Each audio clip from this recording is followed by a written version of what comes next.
Today, I'll be doing a quick overview on the product Zoho Cliq. This is a chat application for Teams that comes with a plethora of features. Let's get started. When you first open up Zoho Cliq, you start in a remote work session screen here. If your company does work remotely, you can use this feature to determine who's currently online and working. On the top left, we have this audio icon here, which you can use to turn notification sounds on or off. The search bar here can be used to search up different contacts or even different files within Zoho Cliq. We have a quick action button here as a plus icon, which can be used to send messages, make calls, schedule meetings, and a lot more. On the top right, we have other various icons that can be used to view starred messages, view mentions, set reminders, view calendar events, and even add extensions. On the left navigation panel, we have all of the modules, and as you can see, we are currently on the Chats module. You can click whatever conversation and it will open up on the right side. Another cool thing about Zoho Cliq is that you can integrate it with other Zoho applications in your system. So we can set it up with Zoho CRM, and we can have notifications for every time a task due date is coming up, which can be helpful for managing your task correctly. To close the chat, you would just need to click on this X icon here, or just press the exit button on your keyboard. One cool feature about Zoho Cliq is that you can open up multiple conversations at the same time in one window. To send a message, you would just click on this box icon here and type the message that you want to send. Using this icon here, you can upload files and attachments that you want to send to your contact. If you type this / here, you can view various different types of commands within Zoho Cliq.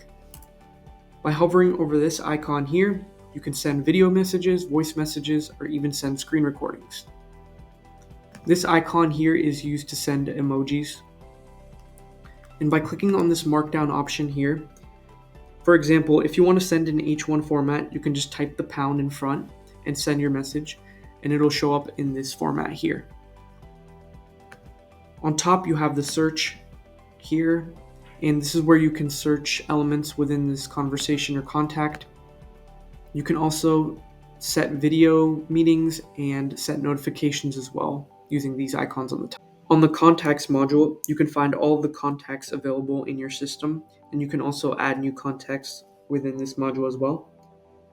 We don't have any current contacts added onto this account, but this is where you can find the current status of your contact by looking at the icon next to the contact. Green shows that they're available, yellow phone icon indicates that they haven't been using the phone app, and there's also a red icon that indicates that they're on Do Not Disturb mode, and whenever you send a message to them, it does not send a notification to them. On the History tab on your left, you can find your history organized in a chronological way. On the Files tab, you can view all of the files that you have sent or received. If you can't find a file under the conversation, you can come here to easily find it. If you click on the profile icon on the top right, this is where you can change the status. Now click on Profile and Settings.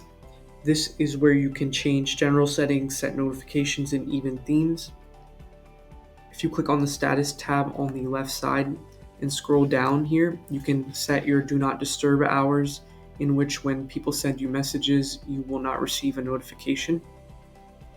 If you go back to the profile icon and click on Admin Panel, this section will be where you can add users, create teams, change configurations and roles, and even set up integrations with other Zoho applications. I hope you guys enjoyed the video. Feel free to ask any questions on the comments or reach out to the ERP Hub team with the link in the description. For more insights on Zoho, please subscribe to our channel. We'll see you next time.